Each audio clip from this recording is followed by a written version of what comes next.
Shalom sahabat Hope Channel, aku Beauty dari Jisda. Aku Brent Tambunan dari Jemaat Jamrut. Saya Geraldo Fares Tumorang dari Jemaat Kayu Putih. Dan aku Aurel dari Jemaat Tamrin. Senang sekali kita bisa bertemu lagi di Cornerstone Connections. Program ini hadir untuk menuntun kamu kepada Alkitab agar dapat melihat kisah besar Allah dan manusia. Jika kamu mencari firman Allah yang benar, Cornerstone Connections menyajikan Alkitab dan menantang kamu untuk menghubungkannya dengan kehidupan nyata kamu. Sebelumnya kita baca ayat inti dulu nih guys. Terdapat dari Yakobus 4 ayat 6. Tetapi kasih karunia yang dianugerahkannya kepada kita lebih besar daripada itu.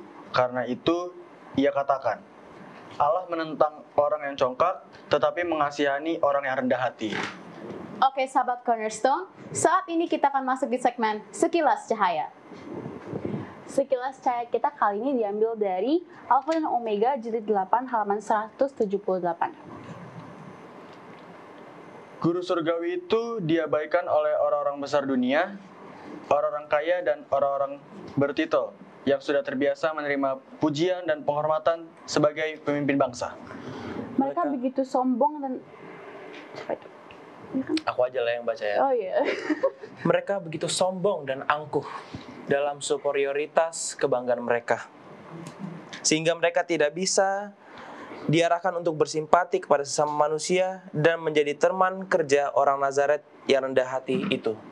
Pembaru-pembaru terkemuka adalah orang-orang yang hidupnya sederhana. Adalah rencana Allah untuk menggunakan alat-alat yang sederhana untuk mencapai hasil-hasil yang besar. Kalian tahu nggak? Apa tuh? Mau cerita nih. Enggak ya? Kemarin gue pergi tuh ke mall sama ini bokap nyokap gue. Oh. Iya, Kirain. gue dibeliin gadget baru. Iya. Lu kamu udah ngikutin protokol pakai alat kesehatan enggak? Ya elah, gadget aja dibeliin. Kalau protokol kesehatan mah apa tuh masker gitu banyak di rumah. Jangan kayak gitu dong, jangan sombong. Malu tahu dilihat sama sahabat Cornerstone yang gak Bray. Iya, bener banget tuh. Kita sebagai anak Tuhan tuh harus rendah hati, nggak boleh pamer. Betul. Nggak Iya. baik jadi anak sombong loh. Iya deh, sorry. Makanya kan tujuan kita ada di Cornerstone ini kan biar iman kita makin bertumbuh, biar kita makin percaya, ya kan? Ya. Beneran belajar dan praktekin ya, Ge. Iya. Karena Allah seringkali memilih mengutus orang yang paling rendah hati untuk menyelamatkan hal-hal yang paling luar biasa. Hal ini juga terjadi kepada para pembaru dan masih terjadi hingga zaman kita sekarang ini. That's right, Gab. Hari ini kita akan membahas pelajaran kelima yang berjudul Penuh Kerendahan Hati. So, jangan kemana-mana ya sahabat Cornerstone, karena kita akan kembali setelah yang satu ini.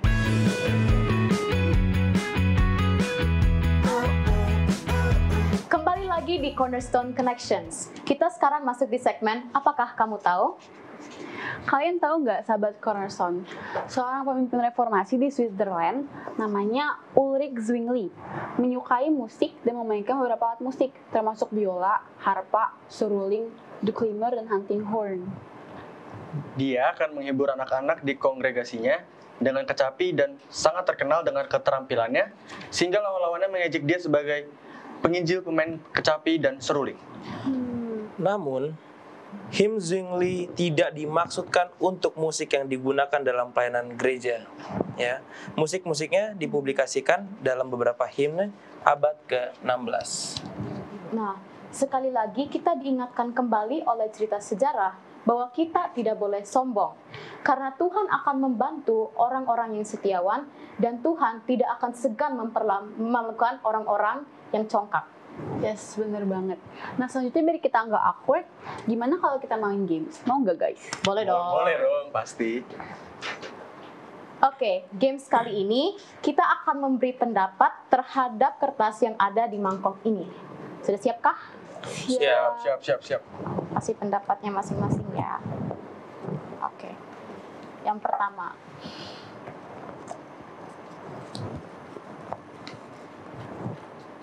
Yang pertama apa tuh? Elizabeth menginginkan segala sesuatu sempurna dalam hidupnya dan mengeluh tiap kali sesuatu tidak berjalan dengan benar. Gimana pendapat kalian? Gimana tadi? Dia menginginkan segala sesuatu yang sempurna dalam hidupnya.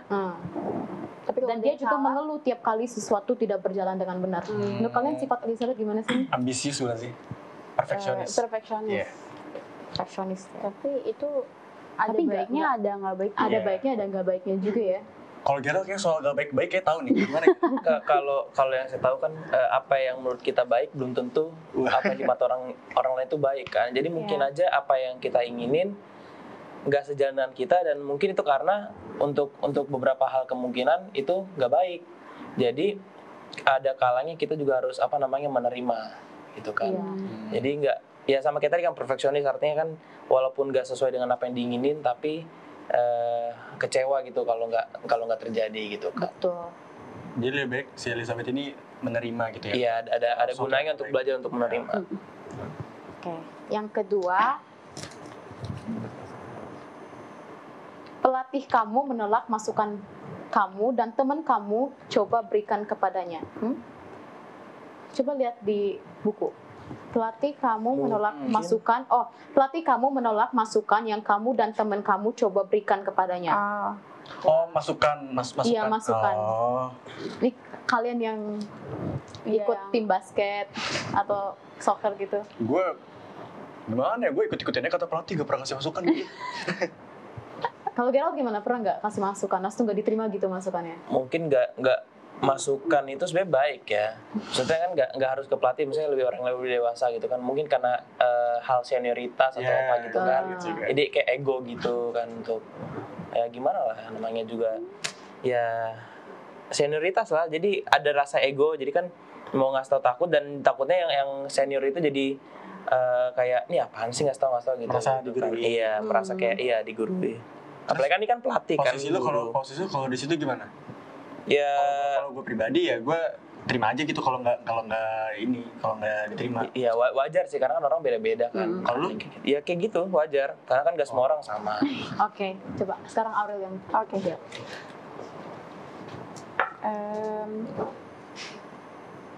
Natalia meninggalkan temannya tiap kali ada pria menarik yang merayu dia. Wah, Beauty nih kayak berpengalaman. enggak dong. Coba dari pendapat iya, cowok iya, gimana iya. dulu? Dari yang sering Nggak pernah. oh enggak. Gimana kalau menurut gue ya seharusnya sebagai gue kurang setuju sebagai teman Iyalah. ketika teman kita dirayu oleh orang atau bahkan yang nggak dikenal gitu seharusnya kita membantu bukan malah meninggalnya. Maksudnya itu pria yang merayu dia yang dia suka atau Yang yang dia suka kan? oh ini yang disuka di Iya, sini. buktinya dia meninggalkan temannya. Natalia bilang, oh Kalau Pria yang nggak menarik. kenal, maksudnya pria dia- menarik, Iya. dia hanya sekedar Dia- menarik tapi jadi- nggak saling Menarik. kenal gitu. jadi si Natalia ini yang iya. keluar dari teman-temannya gitu. Iya. Jadi dia memilih pria Ah, menarik ada cowok daripada ganteng. sahabatnya. Ah, Itu nggak Parah baik sih. sih, itu Iya. nggak boleh gitu. nggak So, ya. ini pelajaran buat kita berdua. Ini masih ada belum ngerti nih. Saya nggak ngerti tentang maksudnya argumen seperti ini, ya kan? Karena nggak pernah pengalaman. Pengalaman. Mungkin nanti lah nanti. Nanti waktu berjalan Jangan pasti. Nggak didoakan lah. bercanda. Oke, lagi nih. Rahel menunjukkan nilai di daftar nilainya yang A semua di pintu kulkas. Wah, siapa nih yang pernah kayak gini? Menurut gue sih nggak apa-apa ya, maksudnya asalkan dia nggak niat sombong. Di pintu kulkas rumahnya juga kan? Mungkin dia supaya menjadi ini ya, supaya menjadi Motivasi gitu. Motivasi. Ya, bisa motivasi. Iya. Tergantung mindset ya sih itu untuk apa digunakan. Kalau untuk sombong ya nggak Kita baik. nggak tahu dong. apa isi pikirannya Iya. kan. Nah, Diral boleh? Kalau dari saya pribadi ya belum dibuka. Belum buka. Lucu sekali. Apa tuh? Carly selalu menunjukkan gadget elektronika yang terbaru. Wah, Wah, ini masuk sombong. Ini sombong. Ayo tadi Ger. Lu banget. Berarti Bisa nggak sama boleh, ya? nggak Bisa boleh, sama, nggak keren juga. boleh. aduh, karma. Udah lah. Jadi ya ini sombong seperti masuk ke pelajaran kita kan. Jadi Iya. poinnya sombong Ini ini. sih sifat yang harus dijauhkan. Sama kayak gue tadi sombong berarti gue. Nih, kalian ambil. Coba gue.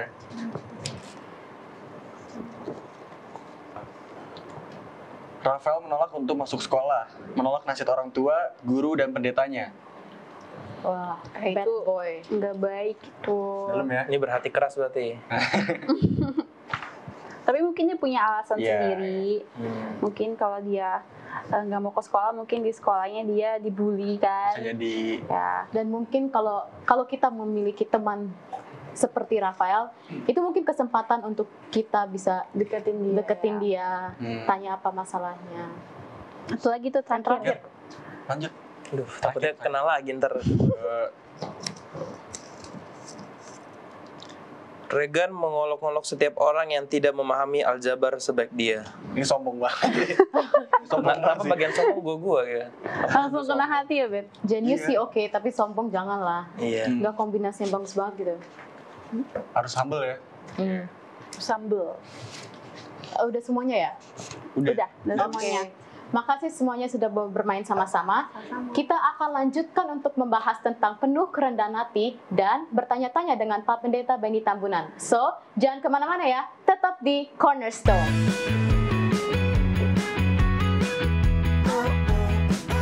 Kembali lagi di Cornerstone Connections bersama kita semua dan juga ada Pendeta Benny Tambunan.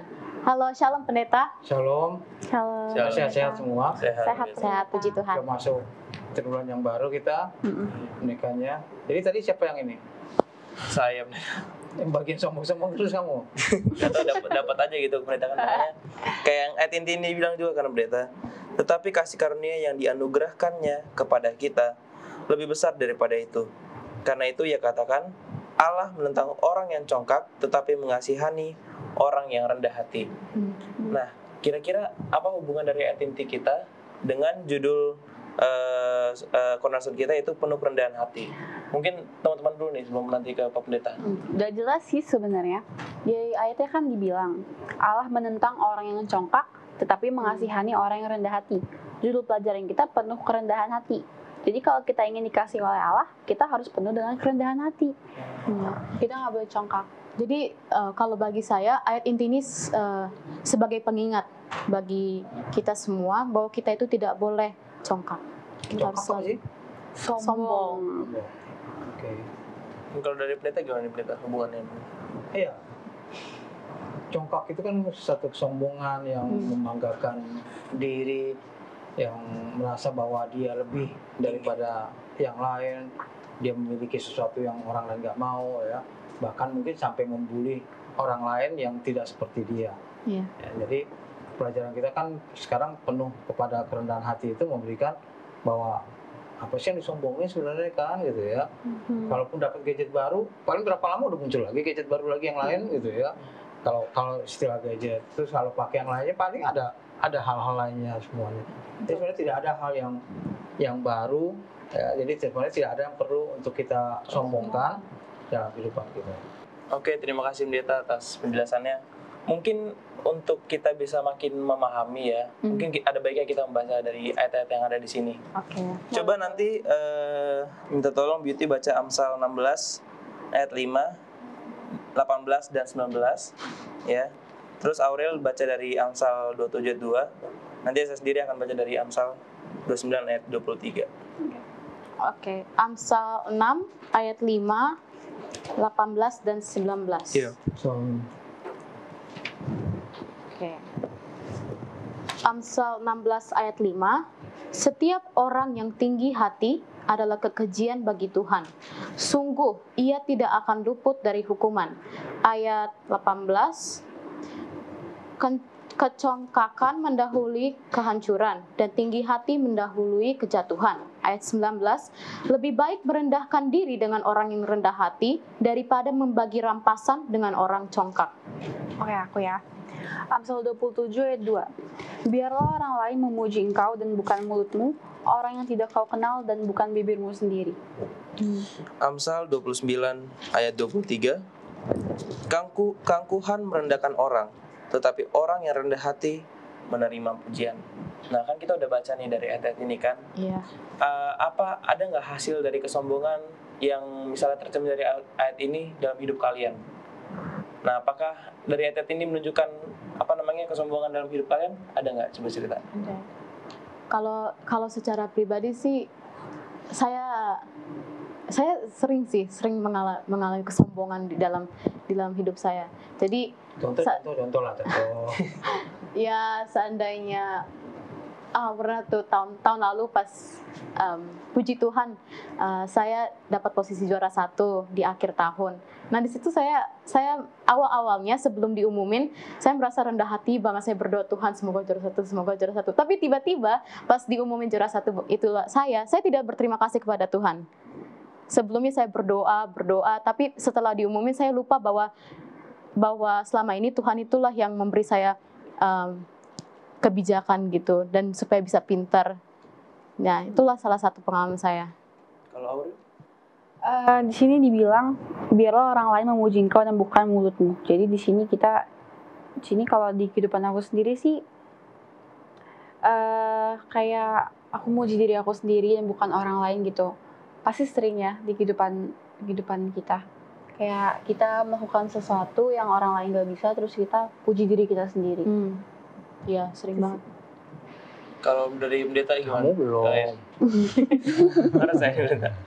Kalau menurut saya kan kayak, kalau ke saya pribadi, saya nggak terlalu mencari, jujur aja saya nggak terlalu mencari namanya pujian. Kalau memberikan kayak pelayanan ya saya berikan aja, tapi nggak saya untuk mencari pujian sih, saya gitu pendeta. Gitu. Nggak terlalu ini. Benar. Paling kalau ya pasti ada lah waktu, tapi itu sih dulu dari waktu kayak baru mengenal kayak musik gitu kan, kayak enaknya dipuji, tapi akhirnya kayak sebenarnya arti pelayanan itu bukan untuk kita menerima pujian itu kalau menurut saya. Iya, karena kalau kita tidak bisa menyangkal, kita jatuh ke dalam hal-hal sebenarnya tanpa kita sadari. Pernah nggak kalian mau ujian misalnya ya, udah hafal semuanya gitu ya, begitu ujian blank, klok. Pernah sering. karena terlalu panik. Jadi drop. Bisa panik, bisa karena gampang, gue udah hafal, aku udah tahu. Percaya diri. Kita udah begitu pede, lupa minta pertolongan Tuhan untuk itu juga bisa demikian. Jadi kadang-kala Tuhan kasih kita untuk turun lagi supaya ingat, saya butuh Tuhan untuk pertolongan untuk kehidupan saya, untuk di sekolah dan lain sebagainya.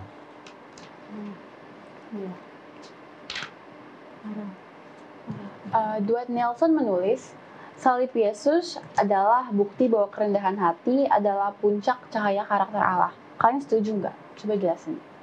Salib Yesus adalah bukti bahwa kerendahan hati adalah puncak cahaya karakter Allah. Gerald dulu.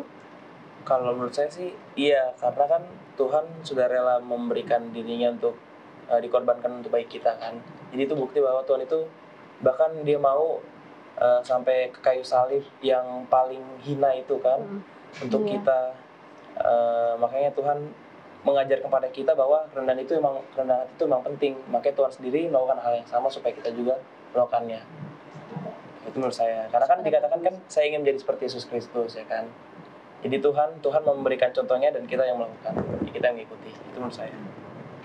Iya, pelajaran kita hari Kamis itu kan memberikan itu ya, bahwa berusahalah untuk merendah, lemah, kosong ya. Berompatlah kepada kesempatan untuk melayani orang lain. Kamulah orang yang berhenti dan menolong seorang pengemudi yang banyak kempes. Kamulah yang menyerahkan tempat kamu di barisan antrian kepada jiwa yang tidak sabar, yang berada lebih di belakang ya. Kemudian lain sebagainya ya. Jadi katanya bahwa kita ini kan bukan untuk diri kita saja ya. Kita bukan untuk diri kita saja lain sebagainya. Kita harus melatih diri kita juga untuk menolong orang lain, melakukan sesuatu pada orang lain. Karena dengan kita menolong orang lain, melakukan sesuatu orang lain, maka orang lain juga akan melihat bahwa kita sendiri akan merasakan bahwa ya hal yang biasa bagi saya sebenarnya menolong, nggak perlu puji-pujian, nggak perlu lain sebagainya, karena otomatis kita akan menolong orang lain dalam kehidupan kita. Makasih pendeta. Saya ada pertanyaan. Bagaimana caranya agar Tuhan dapat menciptakan di dalam kita roh kerendahan hati? Ini ke siapa nih? Mungkin teman-teman dulu sebelum pendeta yang jawab. Bagaimana? Ya dengan apa ya? Mungkin dengan ditulis di dalam firman ya kan, kita juga kan harus menggali akan firman Tuhan, Makanya dikatakan dalam Alkitab seperti yang ayat nanti kita tadi sudah bacakan. Jadi ya bagaimana cara Tuhan untuk menciptakan dalam diri kita roh kudus ya sebenarnya kita lihat dulu dari contoh-contohnya. Makanya kita baca dari Alkitab dulu gitu. Itu menurut saya. Aku juga sependapat. Iya, sombong itu apa sih? Itulah dulu ya. Tinggi hati. Sombong apa? Tinggi hati apa? Kenapa? Ya, apa ya, meninggikan hati sama aja. Dia Kayak punya merasa lebih baik. dia punya suatu kelebihan dan kelebihan itu dipamerkan gitu. Kenapa harus dia pamerkan? Agar orang lain lihat. Iya. Ya, Agar orang lain Karena lihat. orang lain nggak punya. karena orang lain nggak punya. Berarti dengan kata lain bahwa dia membandingkan diri dia dengan Orang lain. orang Dengan lain. orang lain. Iya. Nah, pada saat kita membandingkan diri kita dengan orang lain, itu sebenarnya udah sombong. Ya, itu sombong. Jadi kalau kita bandingkan, saya lebih bisa kok dibanding dia. Ya. Saya lebih ini kok dibanding dia. Ya. Pada saat kita membandingkan, maka itulah arti kesombongan itu. Ya, jadi membandingkan dalam pengertian yang negatif ya. Kalau bandingkan dia kok bisa 10, saya mesti dapat 10, ya itu motivasi diri. Tapi kalau bandingkan, ya dong, gue lebih pintar daripada dia, gue lebih ini pada dia. Ya, Yesus pada waktu di dunia ini kan apa aja bisa kok dilakukan kan, menyembuhkan orang sakit, bahkan sampai orang mati sekalipun dia bisa bangkitkan gitu ya. Dan dia juga tidak membanding-bandingkan, maksudnya nggak bandingkan, oh pada orang kaya dia begini, pada orang miskin begini, dia enggak ya. Mau orang kaya, mau orang miskin dia dilayani dengan sepenuh hati, tidak dengan setengah-setengah, bahkan sampai capek sekalipun dia masih layani. Nah sekarang bagaimana dengan pada waktu dia mati di kayu salib, itu kan nggak ada dibilang sekejap aja dia bisa lewatin itu semua, bisa kok gitu ya. Tapi dengan konsep yang diberikan, dengan praktek yang diberikan, maka kita bisa mengerti bahwa Yesus mati sampai di kayu salib itu untuk merendahkan dirinya sampai mati begitu, ya itu hal yang luar biasa. Jadi dia memberikan kematiannya di kayu salib supaya kita boleh selamat, yang sebenarnya dia tidak berdosa, bahkan dia punya kuasa untuk melakukan seketika, menghabisi orang lain juga seketika bisa saja. Tapi dia tidak melakukan akan hal itu karena dia konsepnya adalah untuk menyelamatkan orang lain. Nah teman-teman, gak kerasa nih ya diskusi kita udah mau berakhir aja, kayak masih ada pertanyaan tapi waktu yang harus dipisahkan. Ya. Mungkin Pendeta bisa memberikan kita 1 atau 2 kalimat kesimpulan sekalian nanti mendoakan kita. Iya, kepada orang-orang muda dimanapun berada pada saat ini, kita belajar pada bagian yang kelima ini penuh kerendahan hati, bahwa jangan kita membandingkan diri kita dengan orang lain. Masih ada yang lebih dari kita, apapun itu. Baik dari segi kepintaran, mungkin fisik kita yang besar, mungkin karena kita merasa hebat, kita punya peralatan yang canggih dan lain sebagainya. Pada saat yang sama ada orang yang masih lebih di atas itu. Mari kita merendahkan diri kita. Bagaimana caranya? Tadi kita sudah belajar adalah mari coba untuk melayani orang lain. Ya, bukan membandingkan diri tapi melayani orang lain. Melayanilah dengan sepenuh hati, maka kita pun dengan penuh kerendahan hati akan Tuhan berikan kepada kita. Kita tunduk kepala untuk berdoa. Tuhan di surga, kami datang pada Tuhan pada saat ini untuk berterima kasih atas pelajaran yang Tuhan berikan. Kami terima kasih atas kesempatan Tuhan berikan bagi kami untuk kami mempelajari bagaimana dengan penuh kerendahan hati dalam segala aspek kehidupan kami. Tuhan kiranya menjauhkan dari kami kesombongan atau membandingkan diri kami dengan orang lain. Biarlah kami boleh mengikuti jejak Kristus dalam kehidupan kami. Kami berdoa bagi orang-orang muda, Tuhan berikan roh kerendahan hati bagi mereka.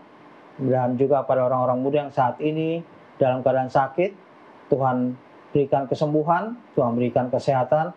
Yang lemah, Tuhan berikan kekuatan. Yang dalam kesulitan dalam kehidupan mereka, dan mereka berseru kepada Tuhan pada saat ini. Tuhan kiranya memberikan segala kebutuhan mereka dan menjawab seruan mereka. Karena kami berdoa dalam nama anak Yesus Kristus, Tuhan dan Juru Selamat kami. Amin. Amin. Terima kasih Pendeta. Terima kasih Pendeta.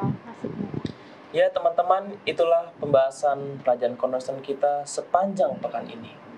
Bersama sahabat-sahabat di studio dan Pendeta Benny, ini sudah berakhir diskusi kita. Aduh, sayang sekali. Terima kasih ya untuk semua yang sudah menonton. Semangat terus dalam mempelajari Alkitab. Buatlah sebuah ketetapan untuk membaca Alkitab kamu dari halaman ke halaman dan lihat sendiri apa yang terjadi di sana. Banyak janji-janji pengharapan yang Tuhan tulis buat kita semua. Terima kasih semua sahabat Hope Channel yang selalu setia untuk mencari dan belajar firman Tuhan melalui pelajaran Cornerstone kita ini. Sampai berjumpa pekan berikutnya dan sahabat berikutnya. Tuhan memberkati. Shalom.